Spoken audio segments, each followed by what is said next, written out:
Hey everybody, back with another String Tip Tuesday. One of the main things you want to focus on as a stringer is consistency. You want to be consistent in how you tie your knots, how you weave, the time it takes you to string a racket, even your movements on the machine. You want to kind of have a routine and be super consistent. Part of that routine and part of what leads to consistency is the way you mount the racket.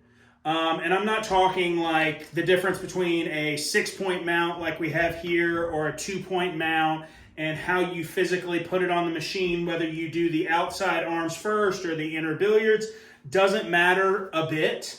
I'm talking the orientation of the racket and being consistent in your mounting every time, so that if you're doing a series of rackets, the knots all line up on the same spot on those rackets because they're all mounted the same way.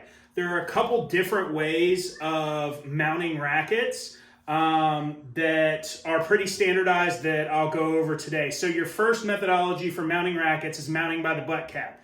So you would take it, look at the logo on the butt cap, and go, okay, this logo is up. If it's head, the little curve is up. If it's Wilson, the W is up and looks like a W. That's the way you mount the racket. Mount the racket, logo up, logo down, doesn't matter. Pick one, do it all the time. But what happens if you get a racket like this from a recreational player that hopefully you can see this? She's got a little sticker on it that is heels or flip-flops. What do you do when you get that? How do you mount the racket the same way every time?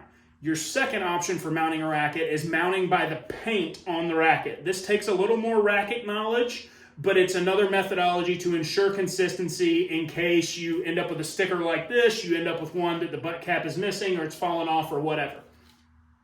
So for a head racket like this, you can see head is written on the inside of the frame. That is what I would consider mounting it right side up, is the head is readable as you spin the racket. Same thing with Babolat, they do the name inside the frame. For a Wilson, it'll typically be Wilson's script down the left side of the frame, kind of facing you. It varies a little bit company to company, but the more you see rackets, the more you do it, the more you'll understand what is up or down in how you mount the rackets. Again, it doesn't matter particularly which methodology you choose, whether you choose to mount by the graphic on the racket or you choose to mount by the butt cap. You just want to be consistent in the way you mount the racket as far as the orientation of the racket, because ultimately that leads to consistency with the rest of the process. And stringing rackets, that's the name of the game, is being consistent. If you liked what you saw today, if you liked what you heard, please subscribe to my channel. Please like the video. Please comment on the video if you have any other questions regarding mounting rackets or the orientations for rackets or anything like that. And I'll see you again soon.